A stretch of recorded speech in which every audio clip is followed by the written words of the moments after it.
passionate about linguistics, learning a new language to me is like putting on a new pair of glasses. And just like how these lenses help me see distant things more clearly, learning a new language has helped me understand other cultures that used to seem distant or unfamiliar. What was once blurry becomes vivid, and what was once strange becomes familiar. And that is the magic of language. It bridges cultural gap. So, how exactly can languages do that? Well, let's find out with me in today's video. Okay.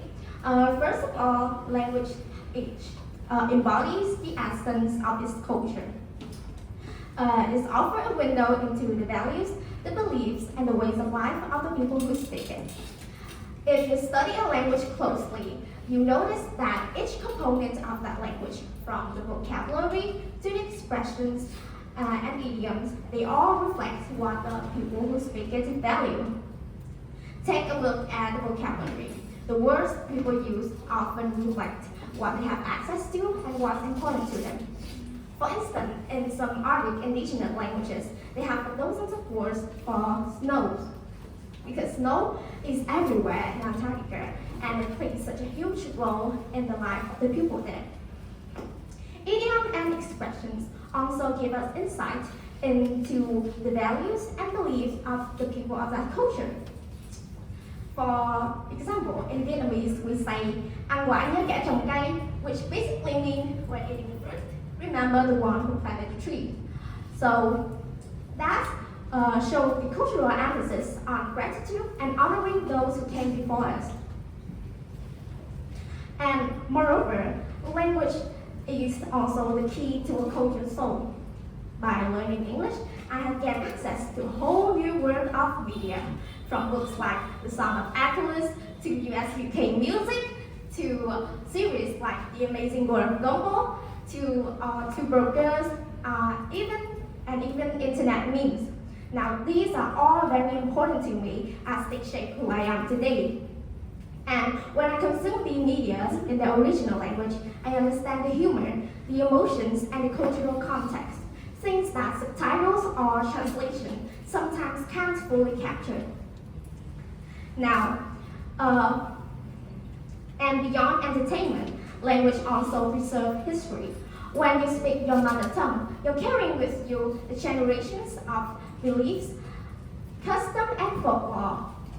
And for instance, Vietnam, my country, we have older traditions like ca dao tục ngữ, which carries generations of wisdom. So you see, language doesn't just open doors to the present, it also preserves the past. That's why I'm so proud to be fluent in Vietnamese, because it connects me to my family and my roots. So when a language dies, it's not just the vocabulary or the grammar that we lose, it's heritage. And the word slip off my mind, is heritage. And that's why there are so many organizations like UNESCO or local cultural bodies to preserve and record endangered languages. So clearly, language doesn't just show us culture, it preserves it. And it also does something even more powerful. It connects cultures. So now let's talk about how language connects us across the borders.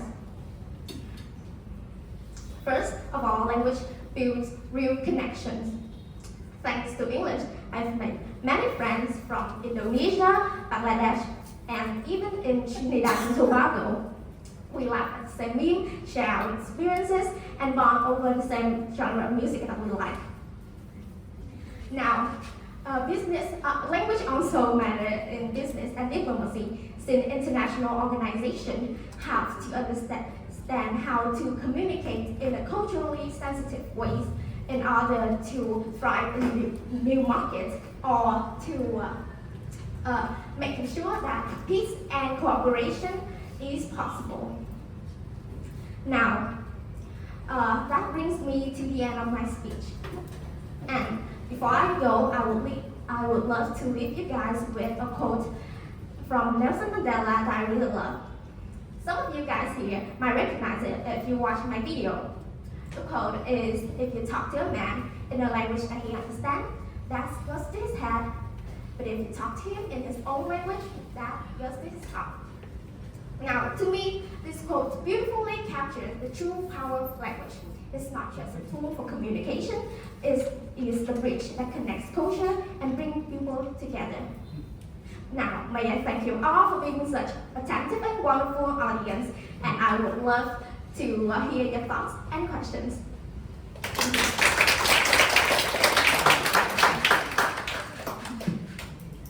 Thank you so much for that. It's great.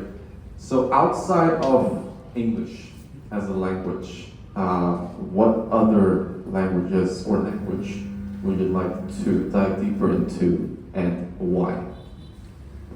Interesting question. Okay, I'm sorry for the sudden pause. It's just like I was momentarily stunned by how handsome you are. Okay, that must be a thing to say. Okay, I just split it up.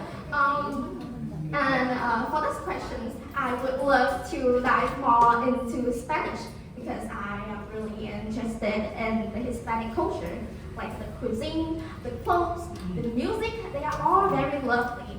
I also want to study Mandarin because it's one of the most spoken language in the world, and I want to work in international trade, so that would be a very useful language to learn. So yeah, that's all. Thank you for your question.